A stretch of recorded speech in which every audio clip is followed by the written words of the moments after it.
Model Answer 1, Part 1. For Inspector Calls.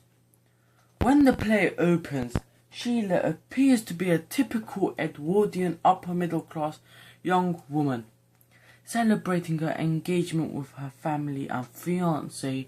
However, even before Inspector Gould arrives, there are hints that Sheila is not as conventional as she seems.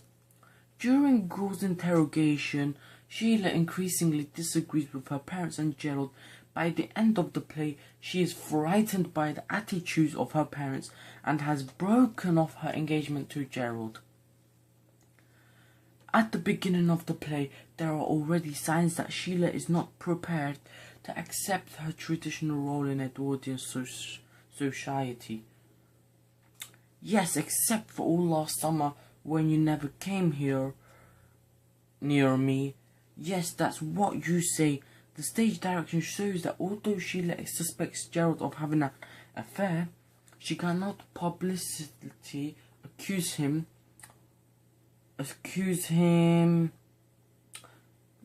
So she pretends to be joking. However, she also uses strong language all last summer and never came near me to show that she's angry with him. The second time she uses the word you, it is in italics. She stresses the word, which makes it sound like she is calling him a liar.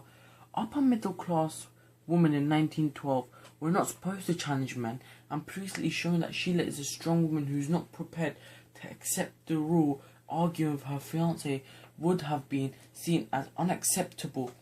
The audience sees this when Miss Berlin quickly intervenes to try and silence Sheila. However, Priestly shows that Sheila is not yet ready to step too far out of her expected role.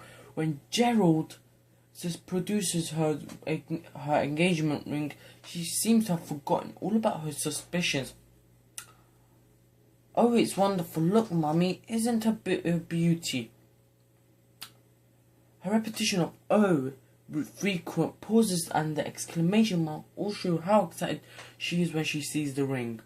The way that she turns immediately to her mother, "Look, Mummy," implies that she wants her mother's approval more than any other member of her family. It is interesting, however, that she kisses Gerald hastily, suggesting that she is embarrassed or perhaps has forgotten her doubts about his fidelity. In 1912, the women's suffragette movement had begun to take direct action in their attempt to gain the right to vote, chaining themselves to railings, setting fire to post boxes, smashing windows, and occasionally detonating bombs. Priestly shows that, although Sheila is aware that the lives of women are restricted, she enjoys her life of privilege too much to protest openly. After she learns about Eva Smith's suicide and that her father dismissed the girl from his factory, it begins to become clear that Sheila's attitudes are different from Mr. Burling's. But these girls aren't cheap labour, they're people. Sheila emphasises the word people, showing that she doesn't see the working class as irrelevant to her like her parents and Gerald do. This is the first time in the play when Sheila is shown to openly agree with Inspector Gould's and Priestly's ideas. In fact, at this point, Sheila makes the statement independently, and it is Gould who agrees with her. Class barriers in 1912 were rigid, and most people of Sheila's class saw working people as inferior. This context makes Sheila's statement radical for the time. Inspector Gould's visits brings out aspects of Sheila's character that already existed, but which she has kept hidden from her family and fiancé. When Inspector Gould explains that it was Sheila who caused Eva Smith to be dismissed from Millwoods, she says, "I felt rotten about it at the time, and now I feel a lot worse."